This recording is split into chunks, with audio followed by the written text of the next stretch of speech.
नमस्कार, मैं रवि आसलीवाल। सकारात्मक खबरों में आपका स्वागत है। आप समाचार के चैनल न्यूज़ चैनल इसलिए देखते हैं ताकि आपको सूचना मिल सके, और अगर आप सूचना प्राप्त करना चाहते हैं तो आप हमारे चैनल को सब्सक्राइब कर सकते हैं। और यदि आपको ऐसे चैनल देखने हैं जिसमें सिर्फ किसी का अपमान होता हो, आपके मन में गंदगी भरने का काम होता हो, और हाँ, आपको बच्चों की फीस से, अपने बच्चों के रोजगार से, महंगाई से और जो भी आपकी पर्सनल समस्याएं हैं उनसे तकलीफ नहीं हो, तो आप लड़ाई झगड़े की बहस देख सकते हो।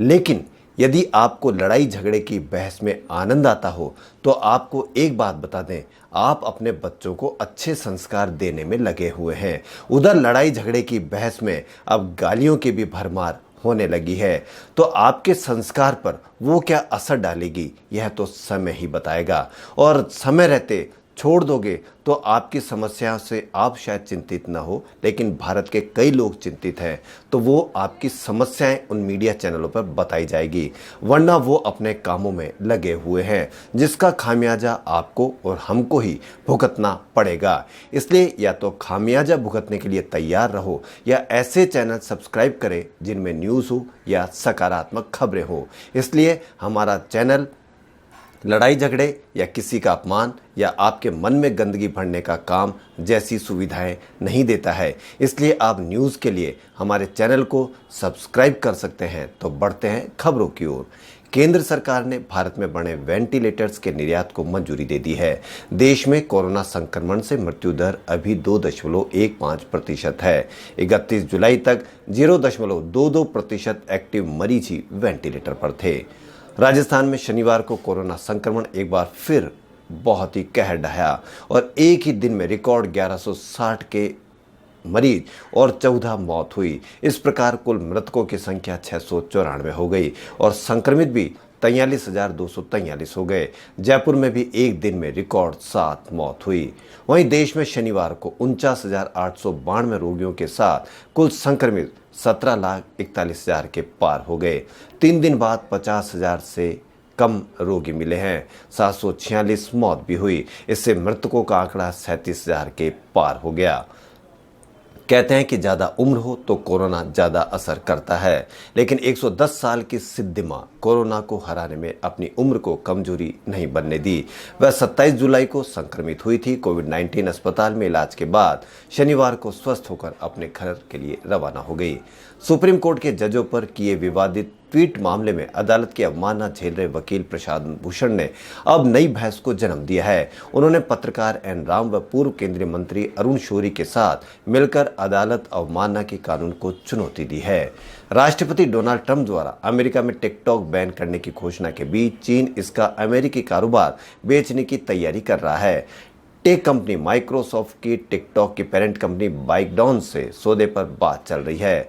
कोरोना के बाद एप्पल में मोबाइल के में बिक्री बढ़ी और मार्केट के हिसाब से तेल उत्पादक सऊदी अरामको को पीछे छोड़ दिया। अब अरामको का मार्केट कैप एप्पल अधिक मूल्यवान हो गई है। जीएसटी पर भी कोरोना का असर दिख रहा है। जुलाई में सरकार को जीएसटी के माध्यम से 87,422 करोड़ रुपए आए।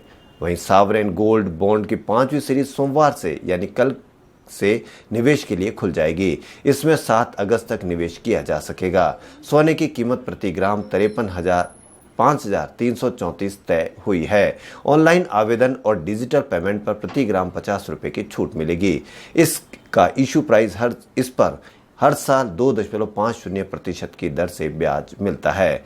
राजस्थान सरकार की ओर से अनलॉक 3 के दौरान ग्रामीण क्षेत्रों में छोटे पूजा स्थलों पर लॉकडाउन से पहले प्रतिदिन जहां औसतन 50 व्यक्तियों का आवागमन होता था, उनको सशर्त खोलने की अनुमति दी गई है। इन धार्मिक स्थलों पर सामाजिक दूरी बनाए रखते हुए अनिवार्य रूप से मास्क लगाकर जाना होगा। अब बाजार में ब्रांडेड हेलमेट बेचना अनिवार्य होगा और ब्रांडेड हेलमेट पहनना ही जरूरी होगा। ऐसा नहीं करने वालों पर दोनों मामलों में कार्रवाई की जाएगी। नए मानकों के अनुसार हेलमेट का वजन भी 1.5 किलो से घटाकर 1 किलो 200 ग्राम कर दिया गया है। अब विदेशों में एमबीबीएस करने वाले विद्यार्थियों को सरकार ने राहत दी है। फिलीपींस से एमबीबीएस करने वाले विद्यार्थियों को भारत में इंटर्नशिप नहीं करनी होगी, क्योंकि फिलीपींस में भी इंटर्नशिप करनी होती है, जिसके बाद भारत में इंटर्नशिप करने से समय बर्बाद होता है। त्योहारी सीजन नज़दीक आते ही लोग मिलावट करना चालू कर देते हैं, क्योंकि सामान की डिमांड अधिक होती है और सामान की डिमांड जब ज़्यादा होती है तो खरीदने वालों को देखने का ही समय नहीं रहता है। इसलिए मिलावटी सामान, मिलावटी मावा त्योहारी सीजन में ज़्यादा पकड़ा जाता है। 4 महीने आप घर से बाहर नहीं निकले और नहीं बाहर की मिठाई खाई तो आपको कुछ नुकसान नहीं हुआ, और 20 दिन और मिठाई नहीं खाओगे और घर में ही बनाकर खा लोगे तो आप अपने स्वास्थ्य को सुरक्षित रख सकोगे और चैन की ज़िंदगी जी सकोगे। वरना नकली मावा मिठाई बनाने वाले बिल्कुल अपनी तल्लीनता से लगे हुए हैं और वो आपके अंदर इतनी बीमारियां पैदा कर देंगे कि आप कोरोना से तो दूर की बात है, सिंपल बीमारी से भी सुरक्षित नहीं रह पाओगे। तो वक्त है कि अच्छा खाओ, सुंदर खाओ। वहीं जयपुर में बटन दबाकर कोटा में प्लाज्मा बैंक की शुरुआत की गई। चिकित्सा एवं स्वास्थ्य मंत्री डॉक्टर रघु शर्मा ने शनिवार को वीडियो कॉन्फ्रेंसिंग के जरिए कोटा मेडिकल कॉलेज के प्लाज्मा बैंक का शुभारंभ किया। जयपुर के एसएमएस मेडिकल कॉलेज के बाद यह राजस्थान का दूसरा प्लाज्मा बैंक है। राजस्थान सरकार द्वारा घोषित 37 नए महाविद्यालय इसी शैक्षणिक सत्र 2020 से शुरू कर दिए जाएंगे। सीएम अशोक गहलोत ने इसकी मंजूरी दे दी है। वहीं टोक्यो ओलंपिक के लिए क्वालिफाई कर चुके भारत के पुरुष और महिला हॉकी टीम का कैंप 4 अगस्त से दोबारा शुरू होगा। ये कैंप साई के बेंगलुरु स्थित सेंटर में होगा। फ्रांस के फुटबॉल क्लब पेरिस जर्मन ने घरेलू टूर्नामेंट में अपनी बादशाहत को कायम रखते हुए फ्रेंच लीग कप के फाइनल में लियोन को पेनल्टी शूटआउट में 6-5 से हराया। पीएसजी ने 6 साल में चौथी बार एक ही सीजन में 3 घरेलू टूर्नामेंट जीते। पीएसजी 9वीं बार यहां चैंपियन बना है। फेसबुक ने व्हाट्सएप के साथ मैसेंजर रूम पेश किया है। इससे व्हाट्सएप यूजर सीधे मैसेंजर पर चैट कर सकेंगे। अब ये सेवा व्हाट्सएप वेब के लिए ही थी, इसके लिए व्हाट्सएप वेब का वर्जन अपडेट करना होगा। वहीं पूर्व समाजवादी पार्टी नेता अमर सिंह का 64 वर्ष की उम्र में निधन हो गया। वो पिछले काफी दिनों से बीमार चल रहे थे। उनका सिंगापुर के एक अस्पताल में इलाज चल रहा था। कुछ दिनों पहले उनका किडनी ट्रांसप्लांट भी किया गया था। शनिवार दोपहर उनका निधन होकर और अमर सिंह समाजवादी पार्टी के पूर्व महासचिव रहे हैं, साथ ही राज्यसभा सांसद भी रहे हैं। राष्ट्रीय राजधानी में सीरो सर्वे का अगला चरण रविवार से शुरू हो रहा है।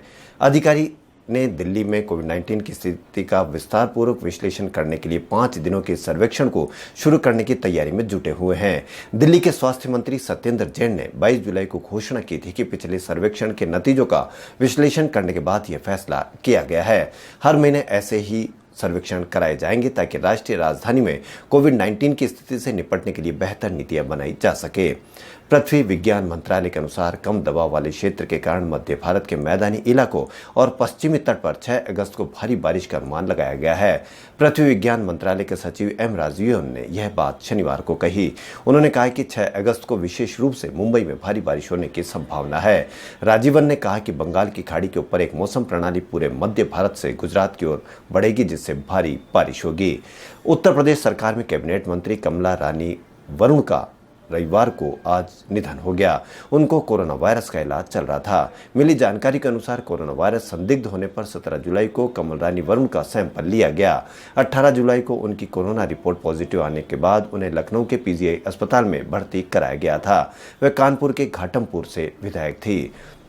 देश में लगातार बढ़ रहे कोरोना के मामलों के बीच एक अच्छी खबर भी आई है। स्वास्थ्य मंत्रालय के आंकड़ों के मुताबिक पिछले 24 घंटों में कोविड-19 के 51,255 मरीज ठीक हुए हैं। आपको बता दें कि देश में कोरोना से संक्रमित मामलों की कुल संख्या 17,50,000 के पार पहुंच गई है।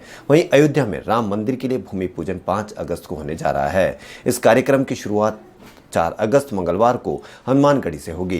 इस दौरान भगवान हनुमान जी के निशान की पूजा होने जा रही है। मान्यताओं के अनुसार हनुमान अयोध्या के अधिष्ठाता हैं, इसलिए उनके निशान की पूजन के साथ ही निर्माण कार्य शुरू होंगे। इस पूजन के दौरान राम मंदिर ट्रस्ट के पदाधिकारी भी उपस्थित रहेंगे। पहले कार्यक्रम आज यानी रविवार को 2 अगस्त को सुबह 10 बजे होना था, लेकिन लॉकडाउन के कारण इसे टाला गया।